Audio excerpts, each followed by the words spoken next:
Capítulo 28. Al atardecer del quinto día sentí aproximarse a la habitación un paso breve y ligero, y Sila penetró en el aposento, ataviada con su chal rojo y con su sombrero de seda negra y llevando una canastilla colgada al brazo. «Oh, querida señora Dean», exclamó al verme. ¿No sabe usted que en Himerton se asegura que se había usted ahogado en el pantano del Caballo Negro, con la señorita? Lo creía hasta que el amo me dijo que las había encontrado y las había hospedado aquí. ¿Cómo está usted? ¿Qué le pasó? ¿Encontrarían ustedes alguna isla en el fango, no es eso? La salvó el amo, señora Dean. En fin, lo importante es que no ha padecido usted mucho, por lo que se ve. Su amo es un miserable, contesté, y esto le costará caro. El haber inventado esa historia no le servirá de nada. Ya se sabrá todo. ¿Qué quiere usted decir?, exclamó Sila. En todo el pueblo no se hablaba de otra cosa. Como que al entrar dije a Hareton: «Qué lástima de aquella mocita y de la señora Dean, señorito. ¿Qué cosas pasan?». Hareton me miró asombrado, y entonces le conté lo que se rumoreaba en el pueblo. El amo estaba oyéndonos, y me dijo: «Sí, Sila, cayeron en el pantano, pero se han salvado. Helena Dean está instalada en tu cuarto. Cuando vayas dile que ya se puede ir. Toma la llave». El agua del pantano se le subió a la cabeza, y hubiera vuelto a su casa delirando. En fin, la hice venir, y ya está bien. Dile que si quiere se vaya corriendo a la granja y avise de mi parte que la señorita llegará a tiempo para asistir al funeral del señor. «Oh, Sila», exclamé. ¿Ha muerto el señor Linton? Cálmese, amiga mía, todavía no. Siéntese, aún no está usted repuesta del todo. He encontrado al doctor Kemet en el camino, y me ha dicho que el enfermo quizá resista un día más. En vez de sentarme me lancé fuera. En el salón busqué a alguien que pudiese hablarme de Katy. La habitación tenía las ventanas abiertas y estaba llena de sol, pero no se veía a nadie. No sabía a dónde dirigirme y vacilaba sobre lo que debía hacer, cuando una tos que venía del lado del fuego llamó mi atención. Y entonces vi a Linton junto a la chimenea, saboreando un terrón de azúcar y mirándome con indiferencia. ¿Y la señorita Catalina?, pregunté, creyendo que, al encontrarle solo, le haría confesar por temor. Pero él siguió chupando como un necio. ¿Se ha marchado?, pregunté. No. Está arriba. No se irá. No la dejaríamos. ¿Que no la dejarían? Mentecato. Dígame dónde está o verá usted lo que es bueno. Papá sí que te hará ver lo que es bueno a ti como intentes subir, contestó Linton. Él me ha dicho que no tengo por qué andarme con contemplaciones con Katy. Es mi mujer y es vergonzoso que quiera marcharse de mi lado. Papá asegura que ella desea que yo muera para quedarse con mi dinero, pero no lo tendrá, ni se irá a su casa, por mucho que llore y patalee. Y siguió en su ocupación, entornando los ojos. Señorito, le dije, ¿ha olvidado lo bien que ella se portó con usted el invierno pasado, cuando usted le aseguraba que la quería y ella venía a diario para traerle libros y cantarle canciones, a través de vientos y nieve? Pobre Katy. Cada vez que dejaba de venir lloraba pensando en que usted se entristecería, y usted entonces afirmaba que ella era demasiado buena para usted. Ahora, en cambio, usted finge creer en las mentiras que le dice su padre, y se pone con él de acuerdo, a pesar de saber que les engaña a los dos. Vaya un modo de demostrar gratitud. Linton torció los labios y se quitó de ellos el terrón de azúcar. Venía a cumbres borrascosas porque le odiaba a usted. Continué. Usted mismo lo dirá.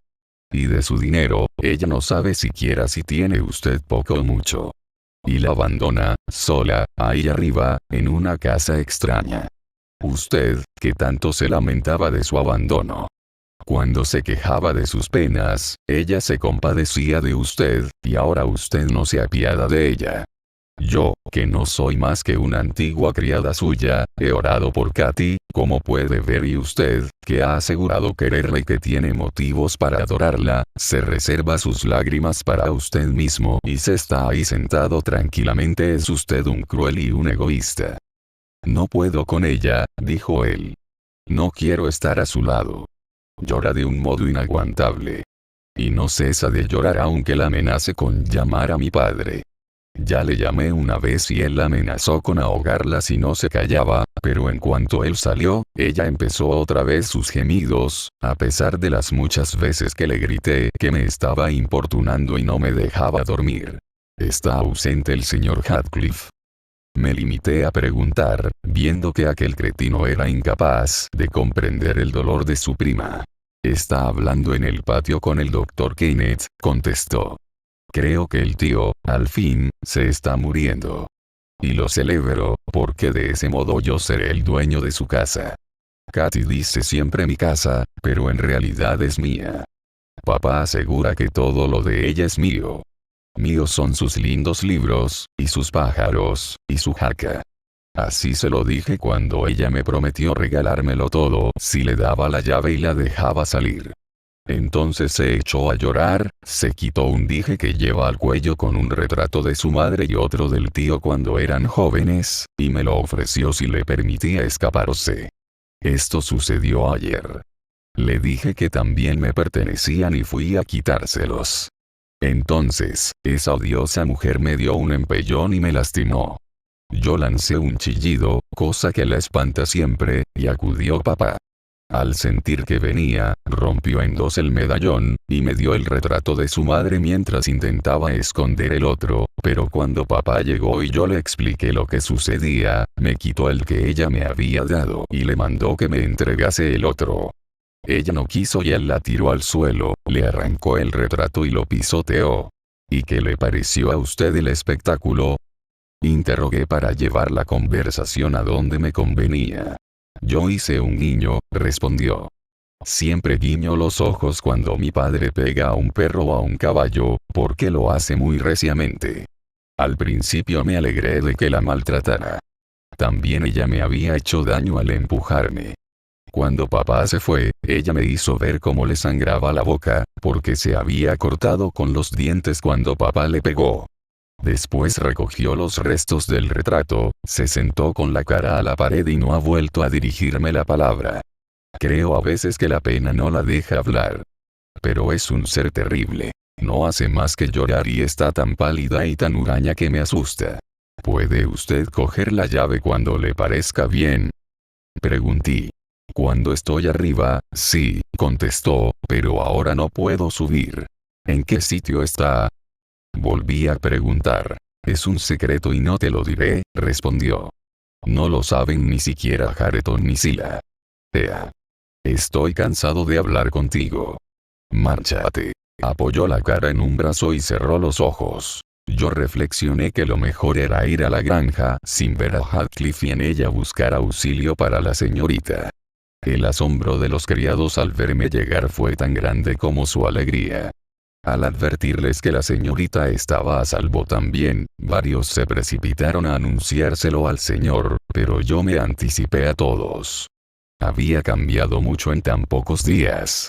Esperaba, resignado, la muerte. Estaba muy joven. Aún no tenía más que 39 años, pero representaba 10 menos. Al verme entrar, murmuró el nombre de Katy. Me incliné hacia él y le dije. Después vendrá Catalina, señor. Está bien, y creo que vendrá esta noche. Al principio temí que la alegría le perjudicase, y, en efecto, se incorporó en el lecho, miró en torno suyo y se desmayó. Pero se recobró enseguida, y entonces le relaté lo ocurrido, asegurando que Heathcliff me había obligado a entrar, y que, en rigor, no era totalmente cierto. De Linton hablé lo menos que pude y no detallé las brutalidades de su padre para no causar al señor mayor amargura. Él comprendió que uno de los objetivos que se proponía su enemigo era apoderarse de su fortuna y de sus propiedades para su hijo, pero no alcanzaba a adivinar el por qué no había querido esperar hasta su muerte, ya que el señor Linton ignoraba que él y su sobrino se llevarían poco tiempo el uno al otro en abandonar este mundo. En todo caso, resolvió modificar su testamento, dejando la herencia de Katy, no en sus manos, sino en las de otros herederos, que eran personas de confianza, concediéndole solo el usufructo, y luego la plena posesión a sus hijos, caso de que los tuviera. Así, los bienes de Catalina no irían a manos de Heathcliff aunque falleciese su hijo. Según sus instrucciones, envié a un hombre en busca del procurador, y a otros 4, con armas, a buscar a la señorita. El primero de ellos volvió anunciando que había tenido que estar 2 horas esperando al señor Green, y que éste vendría al siguiente día, ya que tenía que hacer en el pueblo. Los otros regresaron sin cumplir su misión, y dijeron que Katy estaba tan enferma, que no podía salir de su cuarto, y que Heathcliff no había permitido que la vieran. Les reproché como se merecían, y resolví no decir nada a mi amo, porque estaba resuelta a presentarme en Cumbres Borrascosas en cuanto amaneciera, llevando una tropa entera, si era menester, para tomar al asalto las cumbres si no me entregaban a la cautiva. Me juré repetidas veces que su padre había de verla, aunque aquel miserable encontrara la muerte en su casa intentando impedirlo. Pero no hubo necesidad de emplear tales recursos. A cola de las 3, bajaba yo a buscar un jarro de agua, cuando, atravesando el vestíbulo, sentí un golpe en la puerta. Me sobresaltí. Debe ser Green, pensé luego. Y seguí con la intención de mandar que abrieran. Pero el golpe se repitió, y entonces, dejando el jarro, fui a abrir yo misma. Fuera, brillaba la luna. El que venía no era el procurador. La señorita me saltó al cuello, exclamando: ¿Vive mi padre todavía, Helena? Sí, ángel mío, respondí. Gracias a Dios que ha vuelto usted con nosotros. Ella quería ir sin detenerse al cuarto del señor, pero yo la hice sentarse un momento para que descansara, le di agua y le froté el rostro con el delantal para que le salieran los colores. Luego añadí que convenía que entrara yo primero para anunciar su llegada, y le rogué que dijese que era feliz con el joven Heathcliff. Al principio me miró con asombro, pero luego comprendió. No pude asistir a la entrevista de ella y su padre, sino que me quedé fuera, y esperé un cuarto de hora, al cabo del cual me atreví a entrar y acercarme al enfermo. Todo estaba tranquilo. La desesperación de Katy era tan silenciosa como el placer que su padre experimentaba. Con los ojos extasiados contemplaba el semblante de su hija. Murió sintiéndose feliz. Señor Lockwood besó a Katy en las mejillas, y dijo: Me voy a su lado, y tú, querida hija, vendrás después con nosotros. Y no dijo una palabra más. Su mirada continuaba extática y fija. El pulso le fue faltando gradualmente, hasta que su alma le abandonó. Murió tan apaciblemente, que ninguno nos percatamos del momento exacto en que ello había sucedido. Catalina estuvo sentada allí hasta que salió el sol. Sus ojos se hallaban secos, quizá porque ya no le quedarán lágrimas en ellos, o quizá por la intensidad de su dolor. A mediodía continuaba lo mismo, y me costó trabajo lograr que fuese a reposar un rato. A esa hora apareció el procurador, que ya había pasado primero por Cumbres Borrascosas para recibir instrucciones. El señor Heathcliff le había comprado, y por ello se retrasó en venir a casa de mi amo. Felizmente este no se había vuelto a preocupar de nada desde la llegada de su hija. El señor Green se apresuró a dictar órdenes inmediatas. Despidió a todos los criados excepto a mí, y hasta hubiera dispuesto que a Eduardo Linton se le enterrara en el panteón familiar, a no haberme opuesto yo ateniéndome al testamento. Este, por fortuna, estaba allí y hubo que cumplir sus disposiciones. El sepelio se apresuró cuanto fue posible. A Catalina, que era ya la señora Heathcliff, le consintieron estar en la granja hasta que sacaron el cuerpo de su padre. Según ella me contó, su dolor había, por fin, inducido a Linton a ponerla en libertad. Oyó a Heathcliff discutir en la puerta con los hombres que yo había enviado, y entendió lo que él les decía. Entonces se desesperó de tal modo que Linton, que estaba en la salita en aquel momento, se aterrorizó, cogió la llave antes de que su padre volviera, abrió, dejó la puerta sin cerrar, bajó y pidió que le dejaran dormir con Hareton.